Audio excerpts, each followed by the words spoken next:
আসসালামু আলাইকুম এভরিওয়ান। আশা করি আপনারা সকলেই ভালো আছেন। আজকে আমি ইংরেজি গ্রামারের খুব একটা গুরুত্বপূর্ণ বিষয় নিয়ে আলোচনা করব। আজকে সেই গুরুত্বপূর্ণ বিষয়টির নাম হচ্ছে সাবজেক্ট।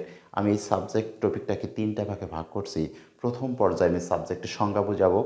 দ্বিতীয় অবস্থায় আমি একটা সেন্টেন্সের সাবজেক্ট কতভাবে বসতে পারে সেটা বোঝাবো। আর তৃতীয় পার্টে আমি যেটা বোঝাবো একটা সেন্টেন্সের সাবজেক্ট কত প্রকার। ক্লিয়ার? আশা করি আপনারা আমার সাথেই থাকবেন। সো আলোচনাটা শুরু করা যাক। দেখেন, সাবজেক্ট আসলে কি? Person or thing about hmm the statement or the sentence is made একে কি বলা হয়? সাবজেক্ট বলে। অর্থাৎ কোনো ব্যক্তি বা বস্তু যাকে কেন্দ্র করে একটা সেন্টেন্স গঠিত হয় তাকে আমরা কি বলি? সাবজেক্ট বলি। ক্লিয়ার? দ্বিতীয় অবস্থায় আমরা আরও জিনিসটাকে ক্লিয়ার করতে গেলে বলতে পারি যে ভার্বকে হু বা কে দ্বারা পোষণ করলে যে উত্তর পাওয়া যায়। কি বললাম? ভার্বকে কে বা হু দ্বারা কোশ্চেন করলে যে উত্তর পাওয়া যায় তাকে আমরা কি বলি? সাবজেক্ট বলি।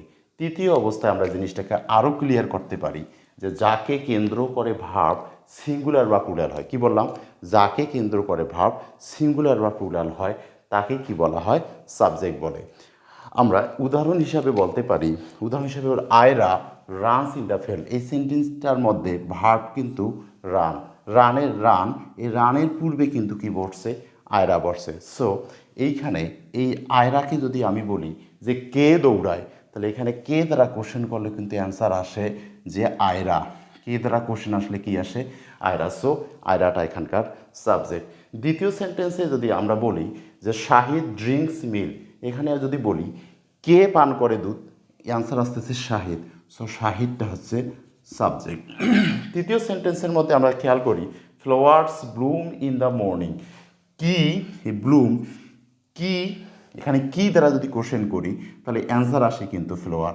সো ফ্লাওয়ার্সটা আছে এখানকার সাবজেক্ট।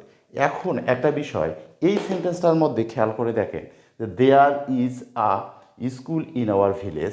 দ্বিতীয় সেন্টেন্সটার মধ্যে আছে there are 2 schools in our village. খেয়াল করে দেখেন এই সেন্টেন্সটার মধ্যে শুরু হয়েছে দেয়ার দ্বারা, এই দ্বিতীয় সেন্টেন্সটাও কিন্তু শুরু হয়েছে দেয়ার দ্বারা। ক্লিয়ার? কিন্তু এখানে দেয়ারের পরে ইজ বসছে, এখানে দেয়ারের পরে কিন্তু কি বসছে? আর বসছে। ক্লিয়ার? কিন্তু এই সেন্টেন্সটার মধ্যে আমরা জানি যে ভার্বের পূর্বে যেটা থাকে সাবজেক্ট। সো এই সেন্টেন্সটা ইজের পূর্বে যেটা আছে দেয়ার, তারপরে সাবজেক্ট। আর এখানে আরটা যেহেতু ভার্বের পূর্বে যেটা আছে তার নাম সাবজেক্ট যদি হয় তাহলে দেয়ারটা এখানকার সাবজেক্ট। কিন্তু বিষয়টা কিন্তু সেটা না। বিষয়টা হচ্ছে এই ইজটা কিন্তু দেয়ারের কারণে হয় নাই। এই ইজটা হয়েছে এই স্কুলের উপর ভিত্তি করে। কার উপর ভিত্তি করে? এই স্কুলের উপর ভিত্তি করে। দ্বিতীয় সেন্টেন্সে খেয়াল করে দেখেন 2 স্কুলস, তার মানে প্লুরাল। সো এই 2 স্কুলসের উপর ভিত্তি করে কিন্তু আর বসছে। সো এই দুইটা সেন্টেন্সের মধ্যে প্রথম সেন্টেন্সের মধ্যে স্কুলটা কিন্তু সাবজেক্ট, দ্বিতীয় সেন্টেন্সটার মধ্যে 2 স্কুলসটা কিন্তু সাবজেক্ট। ক্লিয়ার? তাহলে আমাদের মাঝে একটা ভ্রান্ত ধারণা আছে যে সেন্টেন্সের শুরুতে ভার্বের পূর্বে যেটাই থাকে তাই সাবজেক্ট, কিন্তু আসলে বিষয়টা সেরকম না। ক্লিয়ার? এখন আরটা আমরা উদাহরণ নেই। দেখেন হিয়ার ওয়াজ হি। কি বললাম? হিয়ার ওয়াজ হি।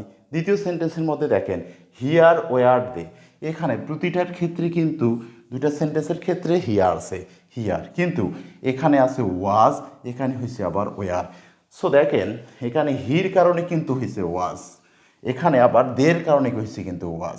তার মানে বিষয়টা কি দাঁড়াইলো যে কোনো সেন্টেন্সের শুরুতে যে ওয়ার্ডটাই থাকে সেই ওয়ার্ডটাকে আমরা সাবজেক্ট বলবো না, সাবজেক্ট বলবো এই ওয়ার্ডটার কথা মনে রাখবো যে যাকে কেন্দ্র করে ভার্ব সিঙ্গুলার অথবা প্লুরাল হয়। কি বললাম?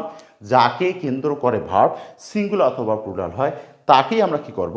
সাবজেক্ট বলবো। সো এখানে হির উপর কিন্তু ভিত্তি করে কিন্তু এখানে হলো ওয়াজ। সো শেষেরটা কি হলো? দের উপর ভিত্তি করে কিন্তু হয়ে গেছে ওয়ার।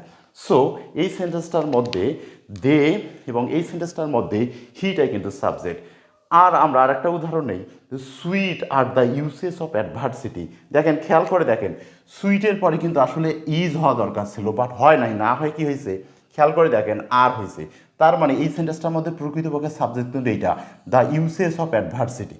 কি বললাম? The uses of adversity. প্রকৃতপক্ষে এই সেন্টেন্সটা কিন্তু এরকম, the uses of adversity are sweet. কোনো একটা বিষয়কে, কোনো একটা বস্তুকে, কোনো একটা নাউনকে, কোনো একটা অ্যাডজেক্টিভকে, কোনো একটা অ্যাডভার্বকে অতিরিক্ত জোর দিলে, যদি আমি জোর দিতে চাই তখন স্ট্রাকচারটা পরিবর্তন হয়ে যায়। অর্থাৎ সাবজেক্টের জায়গায় অবজেক্ট আসে, অবজেক্টের জায়গায় সাবজেক্ট আসে। ক্লিয়ার?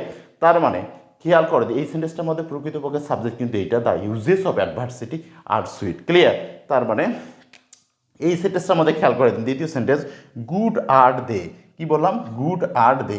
এখন খেয়াল করে দেখেন, দে এর কারণে কিন্তু আর হয়েছে, গুডের কারণে কিন্তু আর হয় নাই। ক্লিয়ার? প্রকৃতপক্ষে এই সেন্টেন্সটা কিন্তু দে আর গুড। কি বললাম? দে আর গুড, দে আর গুড। তার মানে দে আর গুড যদি আমরা বলি, এটার মানে দাঁড়ায় যে তারা ভালো। কিন্তু আমরা যদি বলি না তারাই ভালো, তারাই ভালো, সেই ক্ষেত্রে কিন্তু আমরা জোর দিলাম, কার উপর জোর দিলাম? গুডের উপর জোর দিলাম। সো গুডটা কিন্তু এই কারণে সামনে চলে আসলো, গুড আর দে। ক্লিয়ার? আর এই অবস্থাকে ইংলিশের ভাষায় বলা হয় ইনভার্সন অফ ভার্ব। কি বলা হয়? Inversion of verb. আর একটা বিষয়, দেখেন কিছু কিছু সেন্টেন্সের মধ্যে কিন্তু সাবজেক্ট থাকেই না। এই সেন্টেন্সগুলো কি আসলে কি সেন্টেন্স না? অবশ্যই সেগুলোকে সেন্টেন্স। সাধারণত যে সেন্টেন্সগুলোকে আমরা জেনারেলি জানি যে সাবজেক্ট থাকে না, সেই সেন্টেন্সটার নাম হচ্ছে ইম্পারেটিভ সেন্টেন্স। কি সেন্টেন্সটার নাম? Imperative sentence.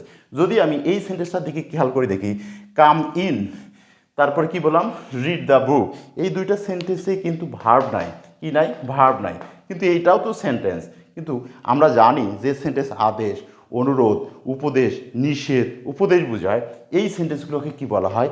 Imperative sentence. So come in, এটা হচ্ছে ইম্পারেটিভ সেন্টেন্স। এখানে রিড দ্য বুক, এটা কি বললাম? Imperative sentence. এই দুইটা সেন্টেন্সেরই কিন্তু সাবজেক্ট ইউ আছে। আমরা জানি যে ইম্পারেটিভ সেন্টেন্সের সাবজেক্ট সর্ব অবস্থায় ইউ থাকে। ক্লিয়ার? এখন আরেকটা জিনিস খেয়াল করে দেখেন, এই সেন্টেন্সটা দেখেন, লাস্ট ওয়ান, থ্যাংক ইউ এবং expect you will shine in life. খেয়াল করে দেখেন, এই দুইটা সেন্টেন্সের মধ্যেও কিন্তু সাবজেক্ট নাই, এই দুইটা সেন্টেন্সের মধ্যেই কিন্তু সাবজেক্ট নাই। খেয়াল করবেন, শুধুমাত্র আমরা জানি যে ইম্পারেটিভ সেন্টেন্সের মধ্যেই বা ইম্পারেটিভ সেন্টেন্স লিখতে গেলেই শুধু কি থাকে? সাবজেক্ট থাকে না। বিষয়টা এরকম না। অ্যাসার্টিভ সেন্টেন্সের ক্ষেত্রেও কিন্তু এরকম হয় যে যা সাবজেক্ট থাকে না, বাট ধরে নিতে হয়। যেমন এই সেন্টেন্সটা আমরা থ্যাংক ইউ, যেহেতু ভার্ব দ্বারা শুরু হয়েছে, আমাদের কমন একটা ধারণা আছেই যে এই সেন্টেন্সটা ইম্পারেটিভ সেন্টেন্স। বিষয়টা এরকম না, এই সেন্টেন্সটা কিন্তু একটা অ্যাসার্টিভ সেন্টেন্স। সো এখানে যদি আপনি ইউ দেন, যদি সেন্টেন্সটা ইম্পারেটিভ সেন্টেন্স হয়, ইউ দেন, তাহলে কি ঘটনাটা ঘটে? যে ইউ থ্যাংক ইউ, তোমাকে ধন্যবাদ, তার মানে মিলতেছে না। বাট আমি যদি এখানে আই ব্যবহার করি অথবা স্যার উই ব্যবহার করি, দেখেন মিলে যাচ্ছে, আই থ্যাংক ইউ। সো এই সেন্টেন্সটার নাম কি হয়ে যাবে? Assertive sentence. দেখেন দ্বিতীয় নম্বর সেন্টেন্সটা দেখেন, expect you will shine in life. খেয়াল করে দেখেন, ইউ এক্সপেক্ট হবে না, কিন্তু এখানে যদি আমি আই দেই অথবা উই দেই, দেখেন মিলে যাচ্ছে। আই এক্সপেক্ট, আমি প্রত্যাশা করি, you will shine in life, তুমি জীবনে উন্নতি লাভ করতে পারবা। তাহলে আমরা যদি সাম আপ করি সাবজেক্টটাকে, তাহলে আমরা প্রথম পর্যায়ে কি বলবো? যে একটা ভার্বকে হু বা কে দ্বারা কোশ্চেন করলে যে উত্তর পাওয়া যায় তাকে আমরা সাবজেক্ট বলি। আর আমরা সহজভাবে যদি মনে রাখতে চাই, তাহলে আমরা এই স্ট্রাকচার এই সংজ্ঞাটা মনে রাখবো যে যাকে কেন্দ্র করে ভার্ব সিঙ্গুলার অথবা প্লুরাল হয়, তাকেই সাধারণত কি বলা হয়? সাবজেক্ট হয়। আশা করি আপনাদের আমি সাবজেক্ট বিষয়টাকে ক্লিয়ার করতে পারছি। দ্বিতীয় পার্টে আমি যে বুঝাবো একটা সেন্টেন্সের সাবজেক্ট কতভাবে বসতে পারে। আশা করি আপনারা আমার সাথেই থাকবেন। ধন্যবাদ। আসসালামু আলাইকুম।